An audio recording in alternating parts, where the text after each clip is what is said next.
Is it time to dismantle some doctrines? If you don't know what that means, then come along with me. I'm Dr. Clint Haycock, a former evangelical Bible college teacher and pastor of more than 20 years. Join me as we deconstruct whatever dogmas and beliefs have held you behind, and together work to reconstruct and rebuild your authentic self.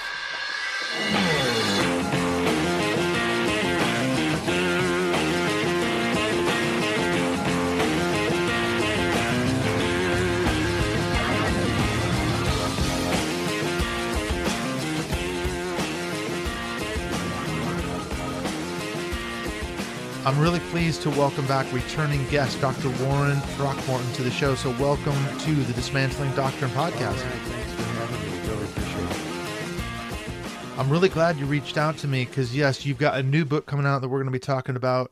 It is called The Christian Past That Wasn't. So I'm really excited to dive into this. It's all about Christian nationalism. What made you decide to write this particular book? Because I understand you've retired recently, isn't that right? So you have more time on your hand. Is that why you wrote this book? Well, I had keep busy. It feels like I'm busier now than That's what they don't say. Tell my employer that, or my old employer No. that. But I've been pretty busy. I just finished up another book that's being reviewed right now, but that's another story. Why did I write this book? There are a couple levels of answering that question. One goes back to probably all the way back to 2009, when I became aware of a bill in Uganda that penalized homosexuals with the death penalty. You probably remember that. We may have talked about that before. I think we did, yeah. And why is that relevant? Because that whole situation helped to change my perspective on the relationship between church and state. I had been, probably like a lot of evangelicals, held a mixed bag of views about the subject. I had been attending mostly Baptist churches for most of my life, and soul liberty and separation of church and state are historically a part of the Baptist tradition. But I had also been educated in college about Christian dominionism. Some of my professors were also at least dominionist adjacent, and that rubbed off on me to some degree. And so I had an American civil religion tossed in there too, and it was all inconsistent, but I had those views. And when I was confronted with the idea that in Uganda, the parliamentarians there justified killing people, state-sponsored murder, for private consensual behavior, and they justified it on the Bible. They justified it based on Christianity. Boy, I had to really rethink my church and state ideas. It resulted in me changing my views to a very strict separation of church and state belief. I started to critique people in the United States who didn't hold a strict separationist point of view at that point, or a little bit later, like Brian Fisher, and then that eventually led me to David Barton, who we have talked about quite a bit. Yes, we have. And America's favorite Christian nationalist evangelical. There you go. He's everywhere. He is. On my podcast, Catherine Stewart called him the Where's Waldo of Christian nationalism, because he just shows up. I was just going to say everywhere. If you hadn't brought that up, I would have. Just really quickly before you go on, I was just curious. You mentioned the word dominion theology, and that perked my ears up because I've done so many episodes on R.J. Rushdoony, Christian nationalism, right. Seven Mountains Mandate, all that kind of stuff. I took a deep dive into Christian Reconstructionism. And it strikes me that there could be a thread there, because I went to Bible college, I went to seminary, I never heard of dominion theology, or I'd never heard of Christian Reconstructionism, R.J. Rushdoony, until I saw that show, The Family, on Netflix, which was the Jeff Charlotte book. I don't know if you've seen that, but it's pretty fascinating. And I was going to say there was a connection, because I think they talk about somehow the family was part of influencing that legislation in Africa, in Uganda. I think I may be mistaken there, but what was there a connection? Because to me, that strikes me immediately as that was what R.J. Rushdoony was arguing, an imposition of biblical law on civil society. And of course, he called for the death penalty of homosexuals and incorrigible teens and all the rest of it because it was against the law. He wanted biblical law to be the law of the land.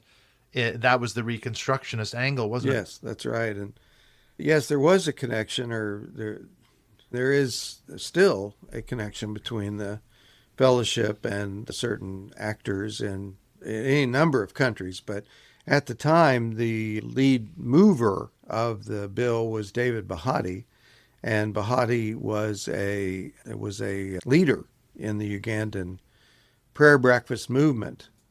Now, at the time, the American fellowship was pretty embarrassed by the bill. In fact, they backpedaled quite a bit.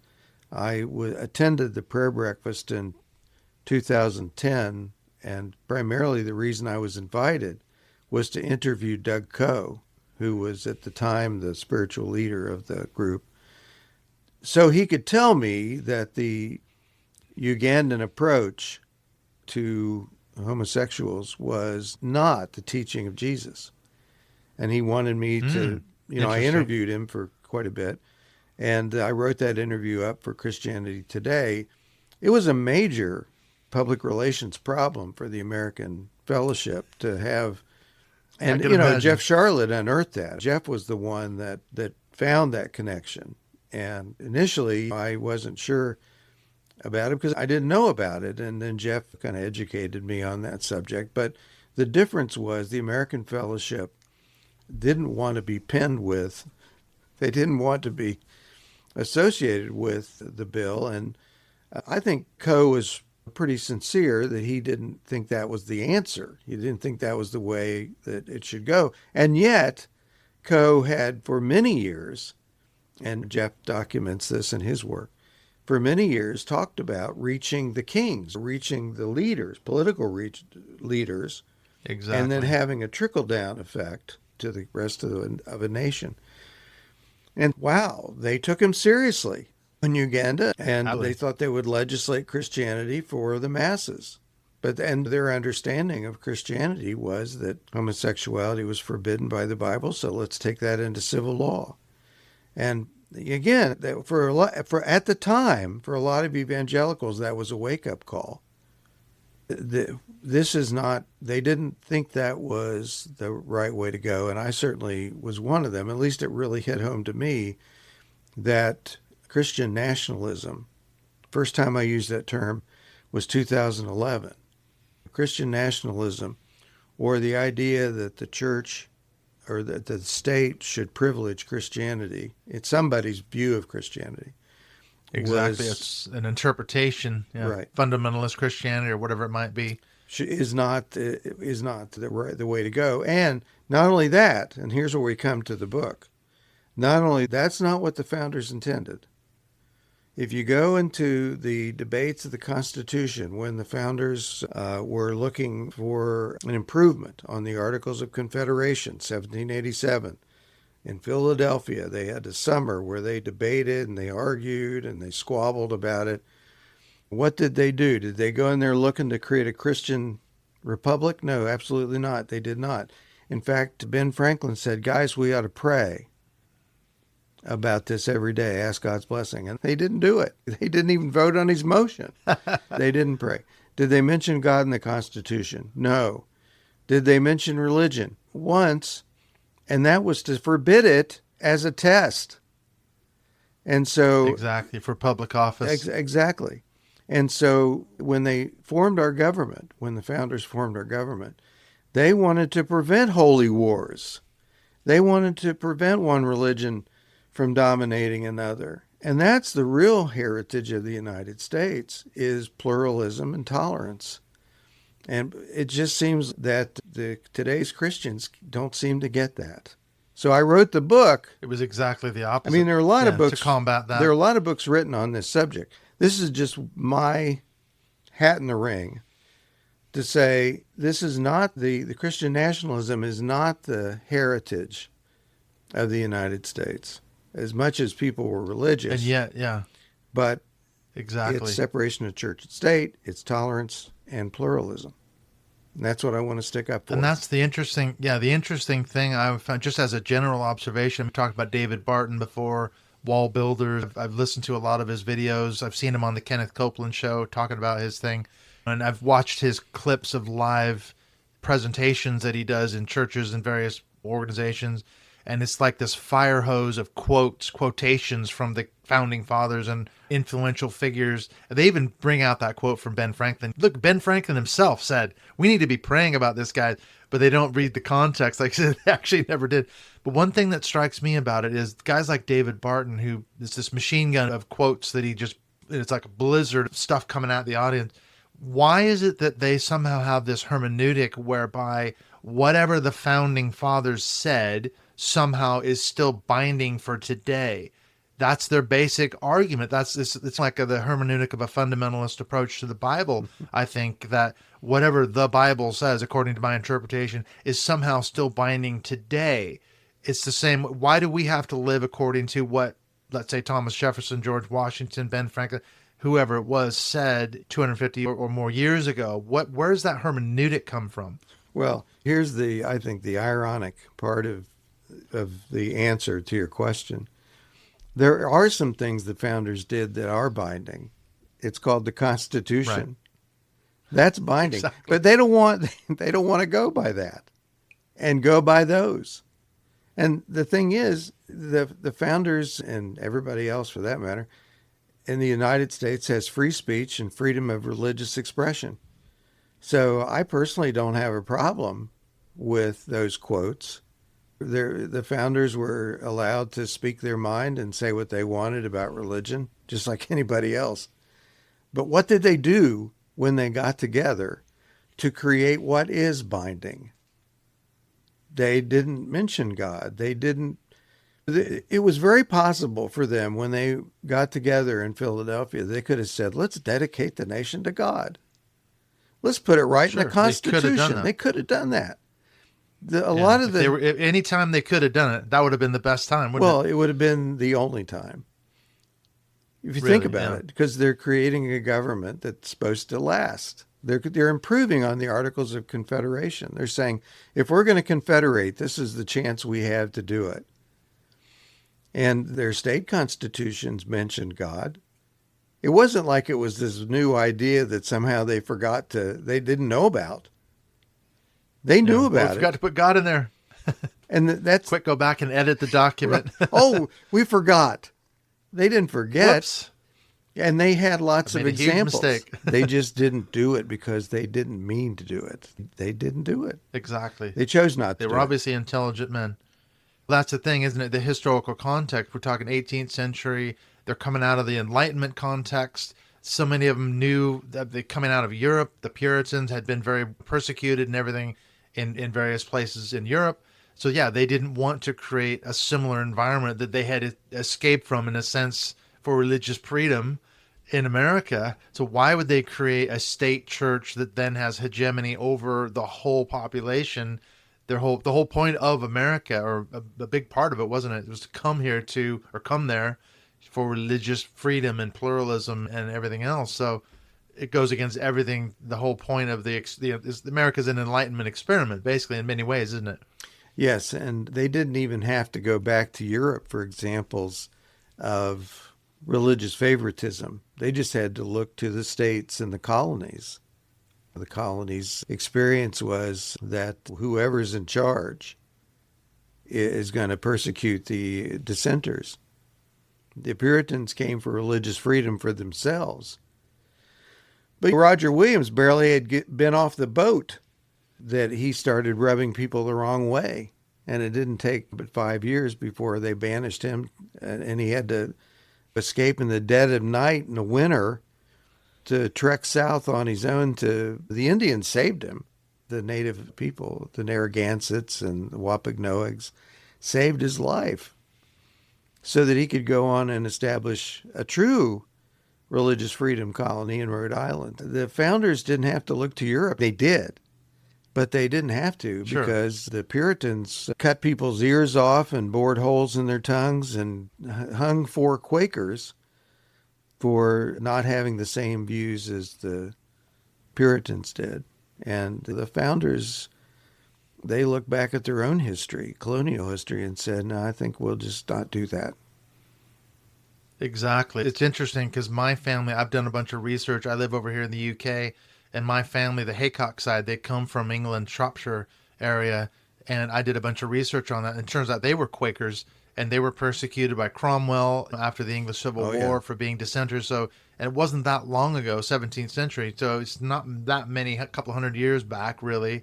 If you dissent against the state church of Anglicanism, you could find yourself, one of my relatives was thrown in prison for several years and then was pardoned by King Charles II after the Restoration. Yes. So it wasn't that long ago. Yes, yes.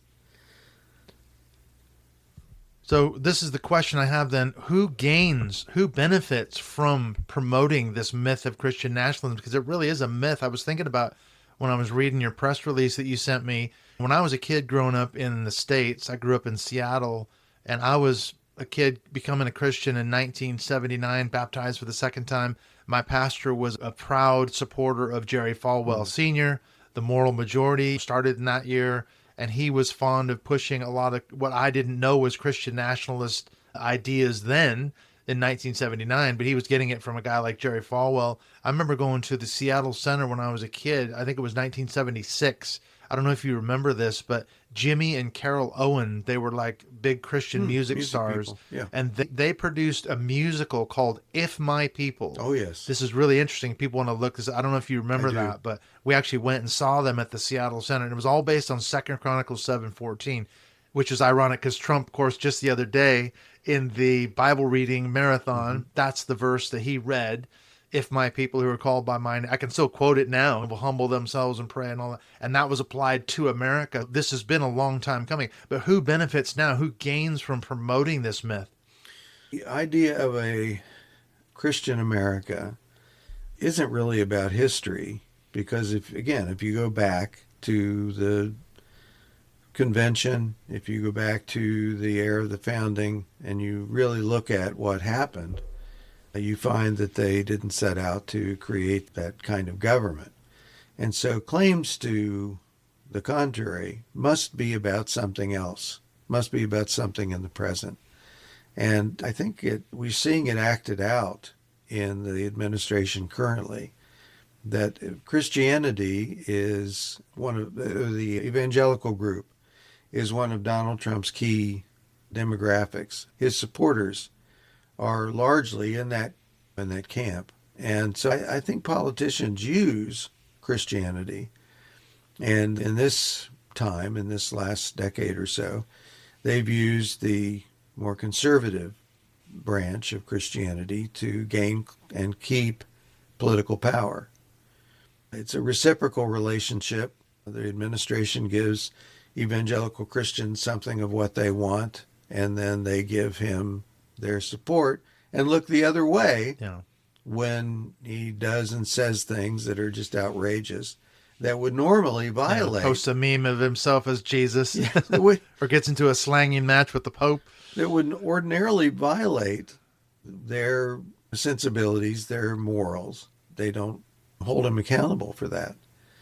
And so Christianity in that case really ceases to be a moral force in the society, but becomes a political force. Evangelicals are organized for political purposes. They're not out preaching the gospel necessarily or trying to win people to Christ. They're winning people to the gospel of Trump. Yeah, the gospel of Christian nationalism. I've been doing a lot of stuff recently on Doug Wilson. Have you taken a deep dive into his stuff?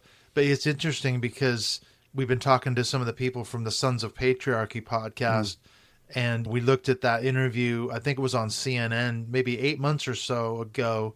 And he said to, I think it was Pamela Brown, who went out to Moscow, Idaho. And he said to her, we are trying to take over the town of Moscow for Christ.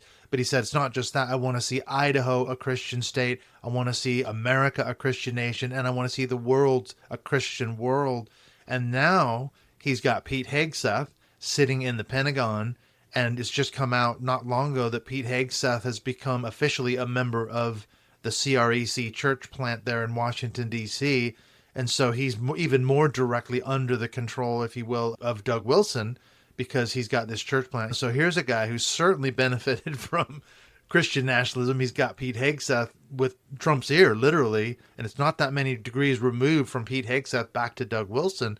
So there's an example, I think, of a modern day guy who's absolutely benefiting from Christian nationalism. Oh, yes. And there are others in the administration that aren't quite as public as Hegseth. There are worship services that take place pretty routinely around the Capitol or in various agencies. And yeah, it's the language of the administration in some ways, that who are favored.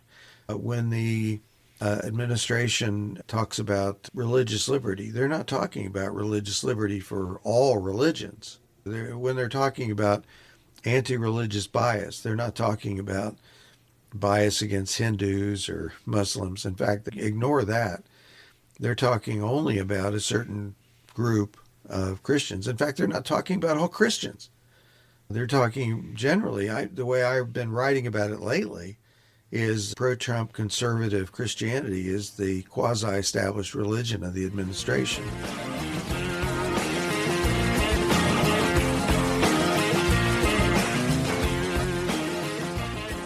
We'll come right back in just a few minutes in the second half of this conversation with returning guest, my friend Dr. Warren Throckmorton, talking about his upcoming book, The Christian Past That Wasn't. And I figured I better put this episode out now, kind of rushed to get this done earlier than I normally would, primarily because of the Rededicate 250 event that just took place this weekend as I'm doing this recording now, the Christian nationalist-inspired event on the Mall in Washington, D.C. And if you look at the lineup of speakers and presenters and musicians, worship leaders that were part of this event, it's unbelievable. And so I wanted to get this episode out, even though it's kind of ahead of schedule. So I hope you're enjoying and getting a lot out of this conversation. When we come back, I want to ask him the question, who benefits from promoting this myth of Christian nationalism? People like Paula White, Cain, Lance Wallnau, Franklin Graham, and others. We're going to take a deep dive into some of these people who have been pushing this myth of Christian nationalism.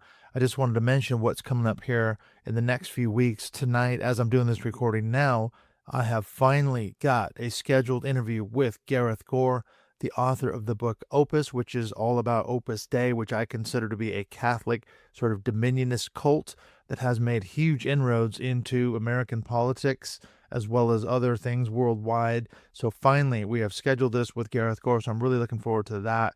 Also, I've got a few episodes in the pipeline that will be coming out soon. I talked to Morgan Piercy. She is a therapist, a counselor who primarily deals with people who suffer from religious trauma syndrome. And so we had a lot to talk about. And really interestingly, she does a lot of stuff with people who have neurodivergent issues and so forth. So they are adding another layer to their religious trauma syndrome. So it was absolutely fascinating conversation. Then I spoke with Paul Patterson out of Missoula, Montana. He is a former pastor like me.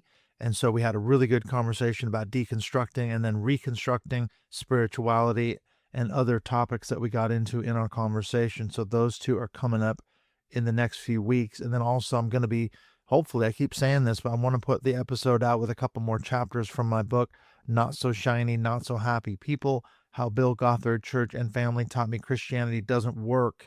So look for that. And then I've got a couple of scheduled interviews. One is with Beth Granger. She wrote the book Born and Raised. That's R-A-Z-E-D, talking about her upbringing in a cult. So that's going to be a really good conversation with Beth. And then finally, I've got an interview lined up with Promise Backlund. She is of the Eve Was Framed fame on social media, and she's got a book coming out as well. So I'm really looking forward to speaking with Promise. So these are some of the recordings, some of the conversations that are coming up soon. Some of the ones I say are already in the can. I've already recorded them, so they're in the pipeline. And then, like I say, I'm going to get something from my book out when I get a little bit of time. I've had a little bit of issues, because of my retinal surgery. I'm still not able to drive, so I've had to take the train to work, which is good that we have a good rail system in this country, but that means I've been gone for most of the week. So it's kind of impacted on how much time I can devote to doing the podcast. So hopefully in the next few weeks here, things will get back to normal. And then finally, I'll just say that if you want to be a part of our this is going to be the last Dismantling Doctrine podcast Zoom call before we take our break before the summer. It's going to be on the 24th of May with Dr. Terry Daniel. We just did this episode the other week talking about spiritual bypassing. So that's going to be on Sunday the 24th at 8 p.m. UK time. We're going to be talking to Terry for about an hour and really taking a deep dive into things like religious trauma syndrome, death and dying, spiritual bypassing, and how that can mask things like difficult emotions, grief, and trauma.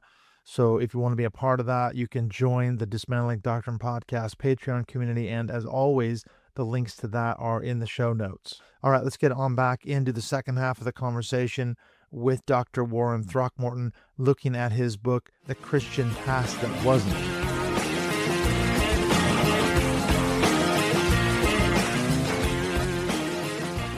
So many of these people, the charismatic, the Seven Mountains Mandate, people like Lance Wallnau. I was thinking, yeah, some people who just come to mind who also benefit besides Doug Wilson, Paula White Cain, Franklin Graham, the Lance Wallnaus of the world. These people have unprecedented access to power, don't they? So that's a clear benefit. I see on social media, on Threads, for example, these pastors that get to go to the White House because there was that Easter service not long ago, and a lot of evangelicals, I'm sure you track that, and they were posting on social media pictures of themselves with Donald Trump. And so there's immediate gain benefit by jumping on that sort of Christian nationalist evangelical bandwagon with a guy like Trump, it would seem like, to me anyway.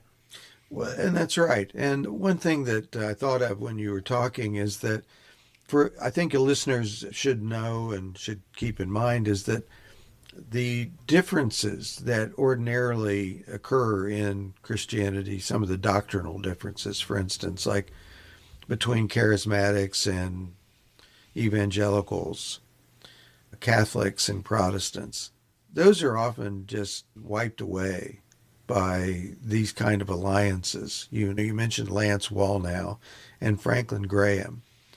These are not people who would worship at the same church. But see, strange that, it really is. And so they're saying that those differences, which in the religious world are pretty big, are secondary to the currying favor with the current president.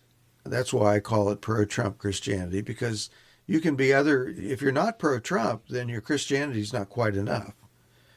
So whatever your doctrinal persuasion, Christian nationalism really comes in varieties. There's the Lance Wallnau charismatic apostolic variety. There's the Franklin Graham evangelistic variety. And then there's a kind of a Catholic variety as well, conservative Catholic variety. But what kind of brings them together is that they believe that the government should privilege a pro-administration expression of Christianity. You don't even really have to be a Christian. And I write about this in the book, that the real statement of faith is a more political expression than it is a religious expression. Because someone who's just your average evangelical should have an awful lot in common with a guy like Franklin Graham, doctrinally. But there's worlds apart when it comes to how they actually express their faith. It was so interesting, because I can remember that when I was in seminary studying the different denominations and traditions, as you say, charismatics. I grew up, I was a cessationist in our Church of Christ tradition. I thought people that spoke in tongues and did the miracles and healings, they were heretics and horribly misled and all the rest of it. And yet, speaking about that Easter service, Paula White Cain standing up there comparing Trump to Jesus. And then at the end of the service, Franklin Graham stands up and provides this quote unquote prayer, which was more of a statement. I'm sure you saw that, where he basically turned around and said, what Donald Trump is doing in Iran is okay because the book of Esther says that basically the modern day Iranians are the Persians of the book of Esther who wanted to kill the Jews in a single day. So therefore, everything you're doing is completely justified. Thank you so much, Mr. President, for having the courage and the fortitude and all that. They're both providing religious veneer for Donald Trump, but in a completely different way. And normally they wouldn't have anything to do with each other doctrinally, would they? A charismatic and a fundamentalist Christian. And yet here they are at an Easter service praising the president. If I may, that is a great example of how Christian nationalism operates. You have a Mm-hmm. religious justification, and it's not just religious, it's very specifically conservative Christian interpretation of the Bible that is guiding foreign policy. And Absolutely. that's a fruit of Christian nationalism, of people who think that the Christian religion, their strain of it, should guide foreign policy. It's not even just the laws that are made, it's the actual foreign policy that the government pursues. Something like moving this has already been done, but when the embassy was moved to Jerusalem, that Yep. was Christian nationalism at work. The fact that Palestinian Christians have been slaughtered and are just expendable to this administration is also part of American Christian nationalism at work. Because if the Jewish government does it, it must be okay, and that's an expression of this current American evangelical Christianity, this strain of Christianity running foreign policy in our government. It's not what's best, or it's not what's smartest. It's not what's best for the United States as a whole. But the idea is what we do as a government should be guided by somebody's theological vision. That's Exactly. religious nationalism. Yeah. And in our case, it's Christian nationalism. That's what's operating right now. And that's where it's dangerous because it's causing us to Mm-hmm. do some awful things in the world. It really is, and it's imploding the world's economy. Look at Pete Hegseth. He's framed the war in Iran as this literal crusade. It's not about America versus Iran. It's about Christianity versus Islam. That's how he sees it. Yes. He's talked about that in his books, hasn't he? The final and ultimate battle is going to be between Christianity and Islam. Then, like you say, the moving the embassy to Jerusalem. John Hagee, he's another massive figure, isn't he? Christians United for Israel. He's probably one of the biggest Christian Zionists in America, most influential. And he spoke and prayed at the ceremony along with Mike Huckabee and other people. So, yeah, there's that proximity to power. They're saying, yeah, we finally convinced Donald Trump to do this. And this is further proof that he's clearly God's chosen man. So the whole thing comes full circle, doesn't it?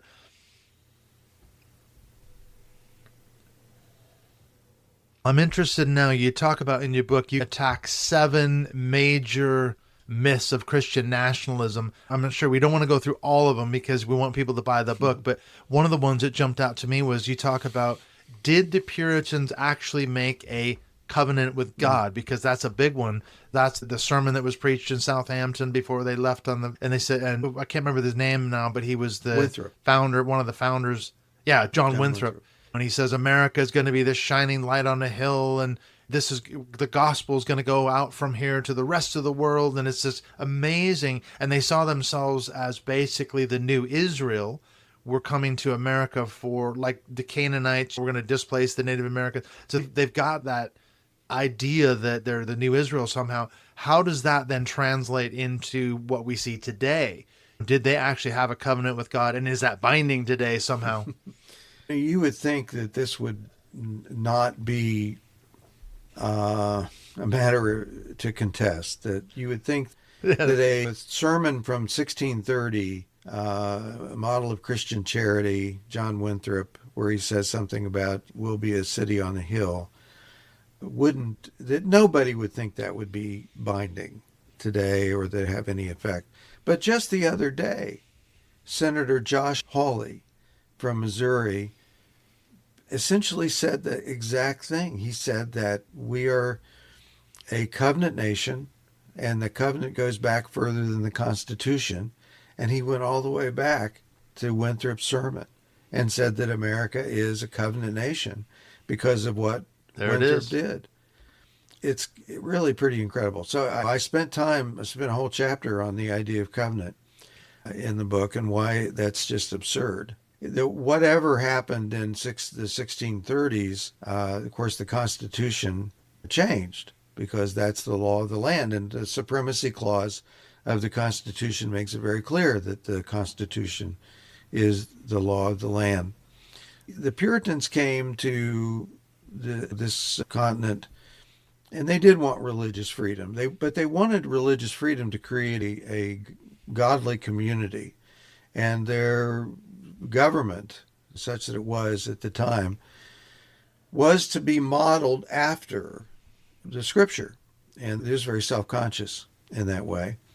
And the people took an oath to follow that, to be a freeman. Now, again, from the time he got here, Roger Williams and in fact, one of my ancestors, John Throckmorton, was one of his best friends and neighbors in Rhode Island. But they decided that church and state should be separate. Roger Williams, of course, was the one who articulated that. And he also said that Native people should not be forced into conversions. And he had other things about Native people that inflamed the Puritan divines. At any rate, as to make a long story short, they banished him. And so they didn't come for religious freedom in the sense that we think of it today. So not only he was banished, Anne Hutchinson was banished, and I mentioned the Quakers that were hung, and there were Baptists that were beaten and persecuted. It was a terrible thing. And so the real heritage of religious freedom really comes more from Roger Williams and Rhode Island. So the idea of covenant is just by the history that there were these two traditions. I talk about this a lot in the book, that there was the Rhode Island way, the Williams way, and the Winthrop way. And those really started about the same time in the 1630s. And so to say that the only American way came through the Pilgrims is just historically wrong. And in fact, what actually won out in American history was disestablishment. The last state church was disestablished in 1833 in Massachusetts. So the idea of religious freedom actually caught on, but where did it catch on from? From where? It was actually from where the did it originate? So, as you say, yeah, I was going to say but yet so baked into American consciousness, because I can think of as a kid hearing this from the pulpit. Every time there was a natural disaster, every time there was something terrible that happened, it was blamed on sin. Look at the famous example, Jerry Falwell Sr. after 9/11. You've seen that clip. Everyone's heard that famous clip. Why did this happen? Jerry Falwell, him and Pat Robertson appeared on the 700 Club, I think it was a day or two after 9/11. And Falwell famously said, I blame the gays, the abortionists, the people for the American way. And I point the finger in your face and I say, you made this happen. You murdered millions of babies. Instant covenant theology language there, because it's like you go back to the Old Testament. It was a complete conditional covenant, wasn't it, that God had with Israel in the narrative of the Hebrew Bible. If you sin, you will get punished. If you obey me and follow my commands, you will be blessed. So therefore, America must be a covenant nation, because every time a hurricane hits or a wildfire hits or something terrible happens, that is God punishing America, trying to bring the nation back into repentance. So that's still being heard even today, isn't it? Yes, it is. Again, historically, it just doesn't fit. I talk about this in the book, and I refer readers to, and even to a much more complete treatment of the book, or of the sermon City on the Hill. But I'll just say this, basically this tidbit, is that the founders very likely didn't know about John Winthrop's sermon. It's very likely that they never read it, didn't know it existed, because after it was either preached or read in 1630s, it disappeared until about 1828, 1828. And they, of course, did the Constitution in 1787. And so as far as them trying to somehow reframe the idea of covenant into the Constitution, they didn't know anything about the City on a Hill. Never heard of it. And that's the fascinating thing about that City on a Hill sermon, is that it really went dark as far as people knowing about it or reading it, or wasn't in schools or anything until very recent in our history. Yeah, I think Ronald Reagan used that phrase too, didn't he? Some presidents have used that. Kennedy. The City on a Hill. It's a trope, isn't it? It's again become baked into political discourse You know, America is a city on a hill, a shining beacon to the rest of the world, blah, blah, blah. Do we have time to debunk one more myth? Because I was thinking there's another one that you talk about in the book. I've heard this actually, maybe from David Barton. Both the Constitution and, what was it, the Declaration of Independence. The Constitution and the Declaration of Independence were based 100% on the Bible. That is a classic argument of Christian nationalism. How do you debunk that? What's your answer? Well, I'll do the best I can here on the time we have, but I have 2 chapters on that in the book. The easy one on the Declaration is that Thomas Jefferson was asked a couple of times, probably more than that, but I focus on a couple of times, that he was asked, how did you write it, or from what sources did you get your information? And without going into deeply what he said, he did not, let's just say this, he did not mention the Bible. He did not consult the Bible to write the Declaration. Wait, what? That's what he said. He didn't. That was his basic document. I thought he copied straight out of the scripture. Well, funny, he didn't mention that. You'd think that if he did, you think it, that he would have said something about it. But when people ask him, maybe he was using the Jefferson Bible. He had cut half the Bible out by that time, hadn't he? well, you would think that if he did, he would have said so, because he was pretty proud of that whole exercise, cutting out the supernatural elements from the Gospels. But he did literally with a pair of scissors. Yeah, I just snipped him out there. Did a couple times, but he didn't mention that either. So he didn't mention the Bible. He said that, just one thing I recall is that he said all the Whigs thought alike, and that it was not a particularly new set of ideas. He said it was an expression of the American mind, but it wasn't the Bible. So that's a declaration. The Constitution, David Barton says that the Constitution quotes the Bible verbatim. Now, you and I know what that word means, verbatim. It means word for word. Yeah, I think so. Well, word for word, to cut and paste. To debunk that, all you have to do, this is a high-level debunkery here. All you have to do is go get the Constitution and read it. That's radical, man. Yeah, I know. That's what we debunkers do. So you just go get the Constitution. Fact checkers. Yes. High-level stuff here. So go get the Constitution and read it, and see if you can find any Bible verses. I just and bet you're going to you find won't. nothing. Yeah, that's what he says. You're looking in vain, basically. Yeah. Even though Barton's built a case for it. The other thing that I do is I report on is I read the debates of the Constitutional Convention. Now, it's about 900 pages long. I've done it a couple times. And I just look for anything religious, any dimension of religion, or I look for all the sources. Where did they get their ideas? And one of the least important factors was religion. And the Bible was only mentioned a couple of times, and most of that was rhetorical. They just used like a figure of speech or something. Yeah. So the Bible was just not used by the delegates as a source of policy. And my answer to anybody who contests me is simply to say, look, you can go to the internet and for free, you can read James Madison's, and some of the other delegates also took notes. You can read their notes. Start in May and read all the way through to September. The first time I did it like devotions. I just started, and every day of the summer, I just read that entry and I took notes. And I just encourage people to do that. And you won't find references to the Bible, scattered throughout the whole thing. Not in any substance. Like I said, I think in the book I might have recorded 7 times. But that's over the course of May to September. And most of those, again, were just rhetorical devices. Nothing just particularly in passing, really. Policy.